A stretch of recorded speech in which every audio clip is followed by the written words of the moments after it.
Hey guys, I'm a mindset coach. The little nugget over here is Burrito, and these are 10 reasons for why you're still single, plus one bonus reason at the end of it. So let's jump right in.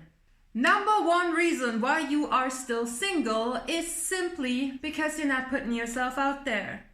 By not putting yourself out there, I don't mean that you need to sign up on Tinder or any other dating app or website, that you need to go to singles meeting activities or actively start running around and looking to date people. What I mean by you're not putting yourself out there is that you are a little bit of a hermit, a little bit set in your routine, and you are kinda stuck in your own tracks. People who are single and have an established life by themselves, on their own, for themselves, often have a tendency to connect their outside activities with the errands that they need to run. It's especially prominent for people who are working from home. So by doing this, you are essentially kind of avoiding to meet other people. You avoid being seen, you avoid seeing others.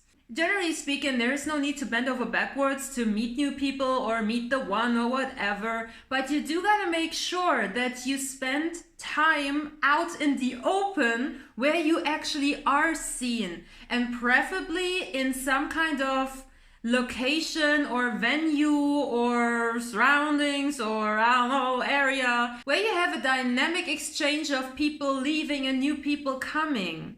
So hanging out at a coffee shop, hanging out at a bar, hanging out at a bookstore if you're a bookworm, hanging out at whatever place matches your interests, essentially. Even simple things like going for a walk for the sake of going for a walk can lead you to meet new people. Like, I legit met my ex-boyfriend while going for a walk. I was sitting on the park bench and I saw him and I was like, ooh, hello, right? So what you want to do is you want to leave your apartment and you have to stop calling or seeing the errands that you run outside. So grocery shopping, taking care of, laundry stuff, going to the post office or whatever it is that you need to do outside of your four walls.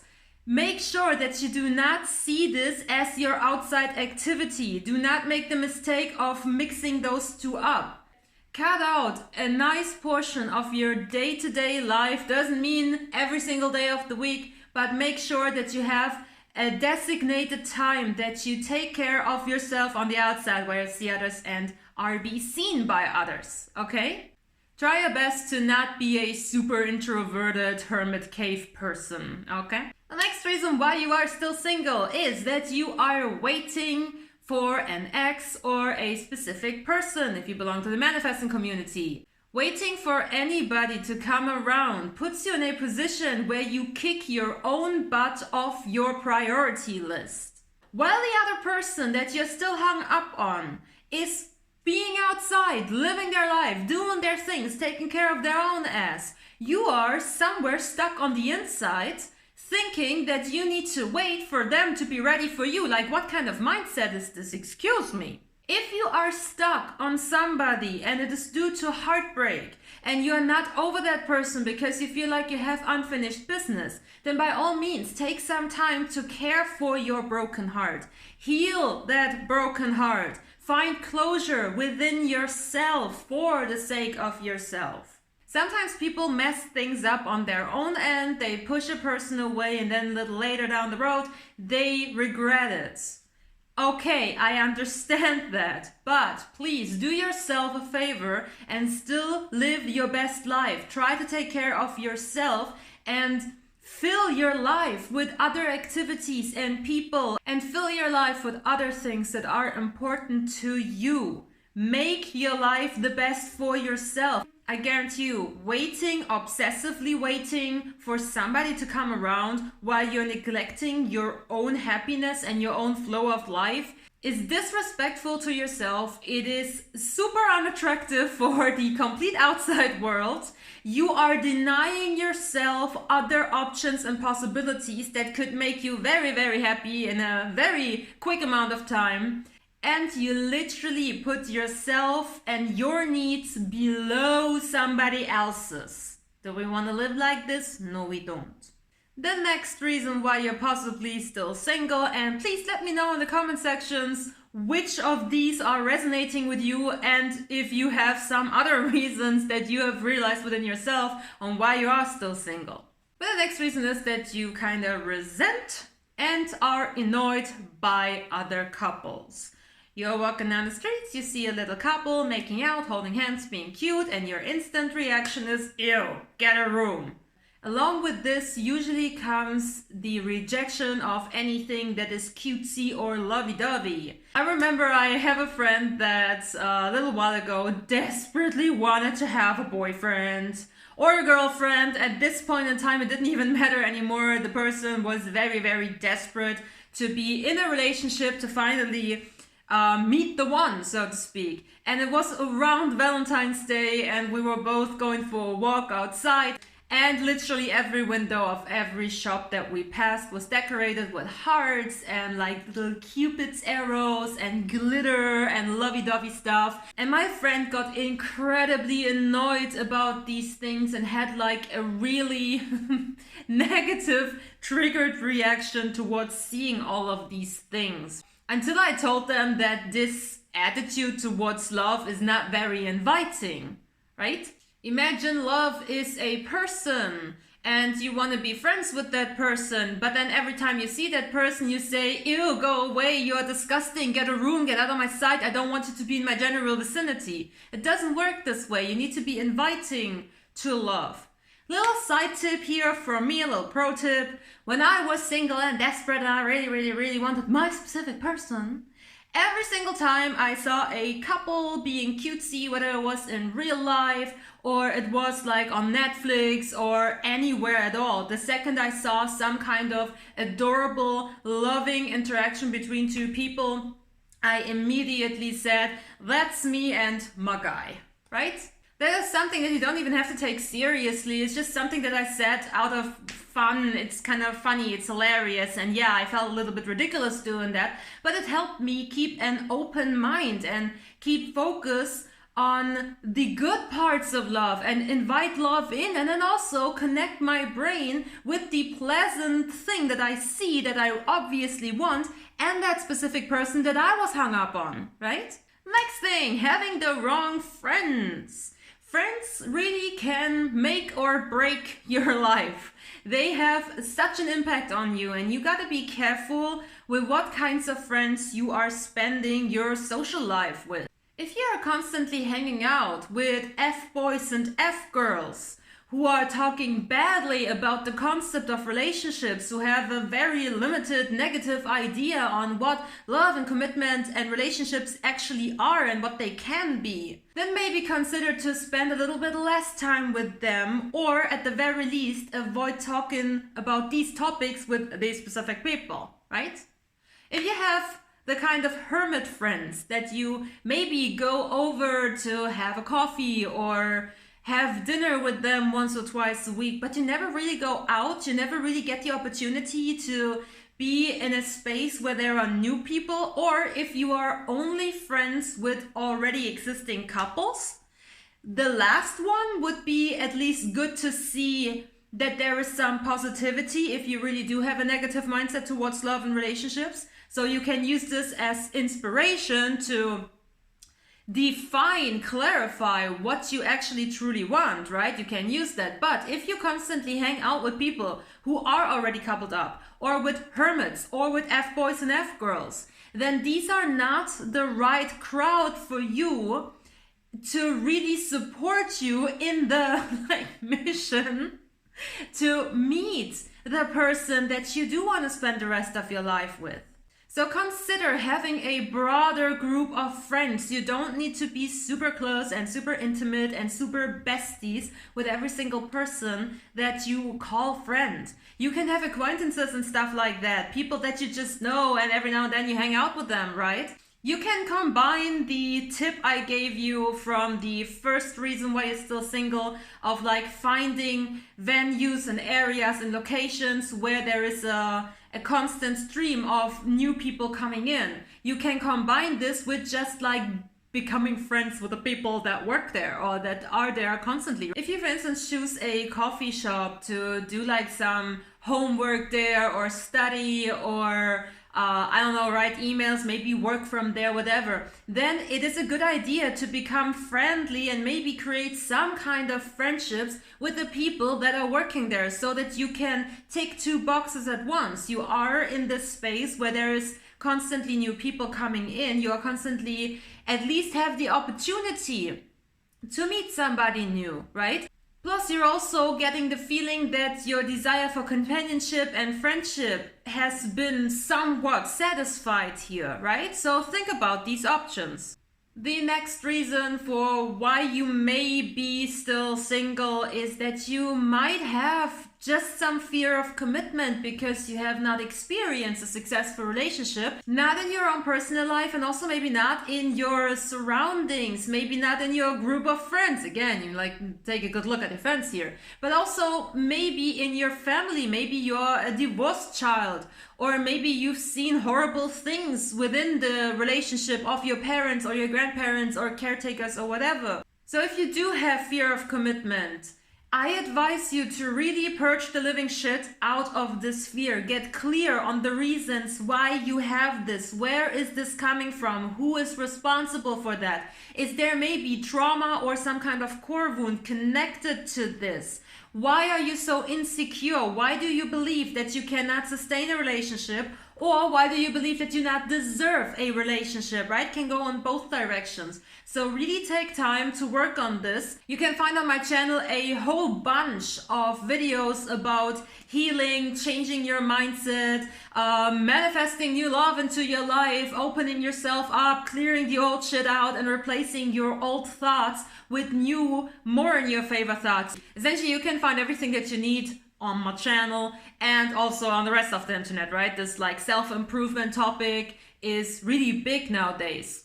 Thank God. The next reason that may apply to your situation why you are still single is that you're focused on all the other stupid little things that are keeping you away from love. Such as, I need to make X amount of money first. I need to lose weight first.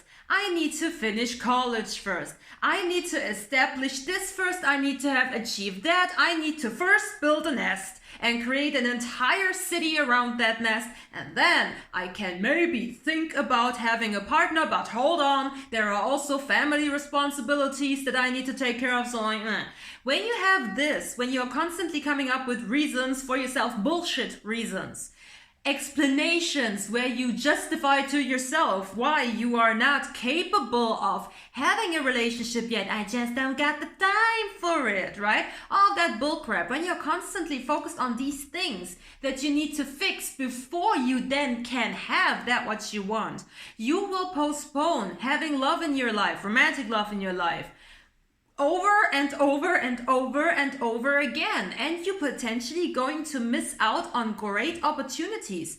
These kinds of people usually have met the love of their life at least 3 times, but they have rejected them because they thought they needed to improve this or that or whatever first.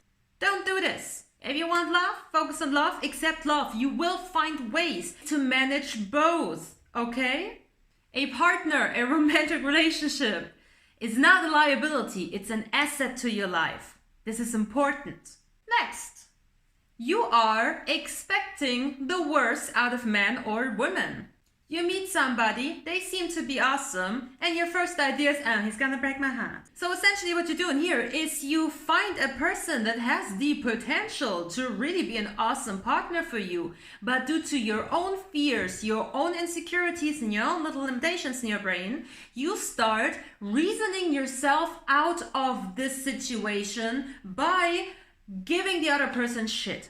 By taking them out of the spotlight of, holy shit, this might actually be the one for me, and putting them into the spotlight of, I do not trust this person, they are probably a liar, probably an asshole, probably a bitch, they are probably blah, blah, blah, blah. All of these things. Essentially, this is the same as I need to do this and that first, before I can have love, but this time you're projecting this bullshit onto another person, okay? If you are that kind of person, if you have these patterns within yourself and you notice that, Dig a little bit deeper. There are reasons for that, okay? Work on the core of why you believe that you need to improve yourself first before you deserve something. Or on the other hand, why it's so hard for you to believe that another person really wants well for you. The next potential reason for why you're still single is that you buy into bullshit stereotypes.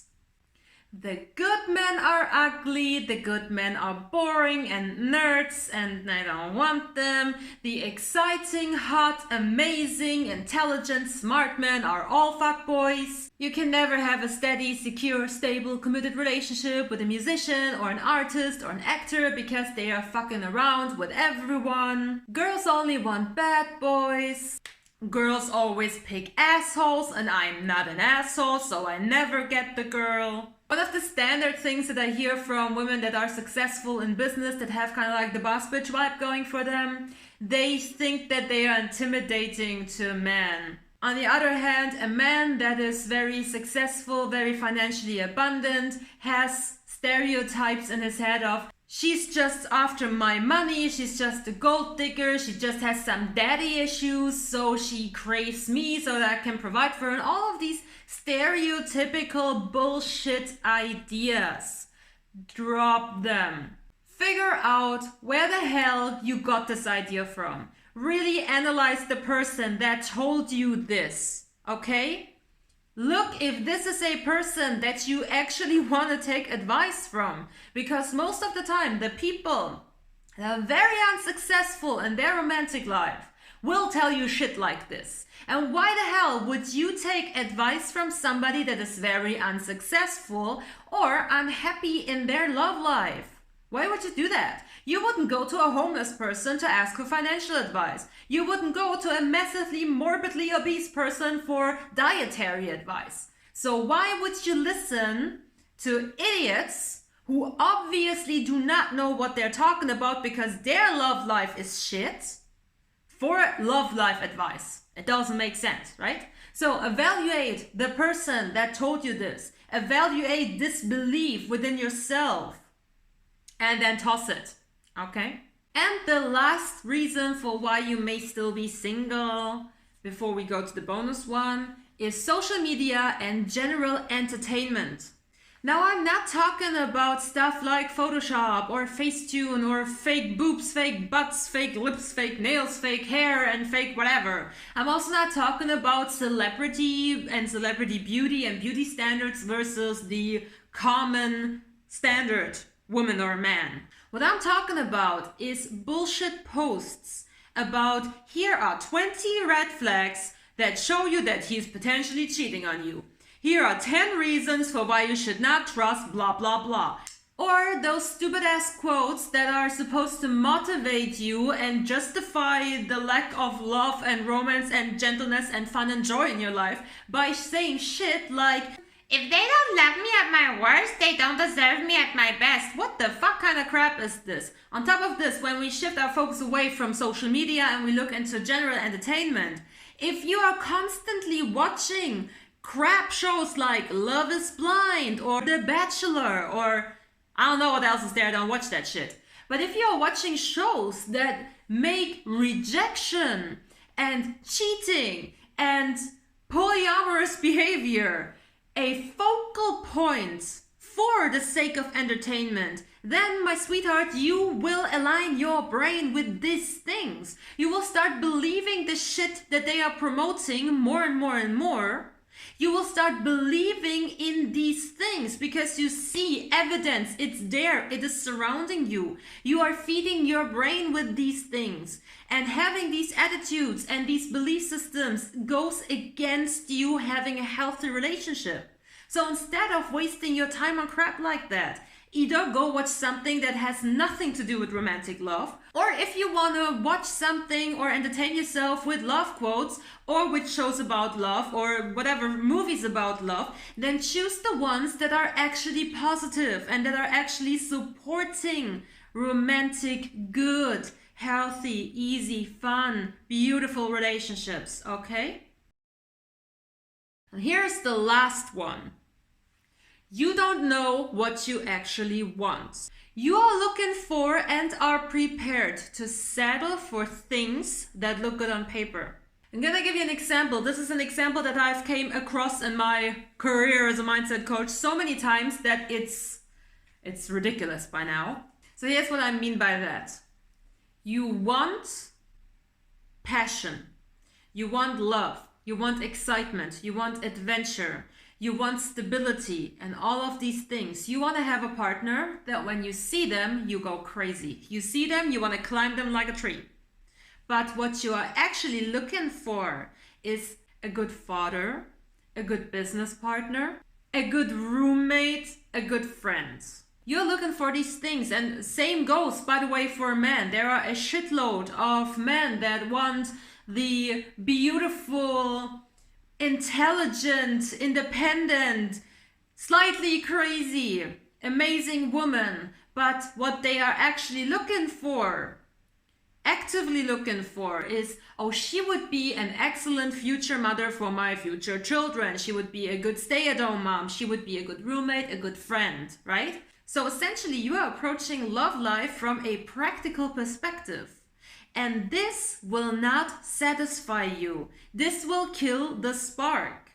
And this is usually connected to another reason that I already gave you. It is your limiting beliefs, essentially. You believe in bullshit stereotypes. You believe or feel that you are not worth it. You believe that a person that is independent and strong and beautiful and all that you want and that you crave will not be committed to you long term because you either don't deserve it or because you put them into a bad spotlight. Do not look for or settle, even in your mind, even in your idea of a perfect partner. Do not settle for the practicality of things. The practical circumstances will change in your favor once you go for what your heart truly desires. Trust me.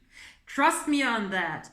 Every single person that I know that has married a person that is a good father, a good mother, a good roommate, a good friend, is very much unhappy, depressed, and the majority of them are divorced. Okay? That's not what you want. Follow your heart's desire. So if you now want to know how to actually open up your mind for new love, I recommend you check out this video on how to manifest new love into your life. It's a lot about mindset and it has nothing to do with woo-woo, okay? Love you all. See ya next week, and that's it. Bye.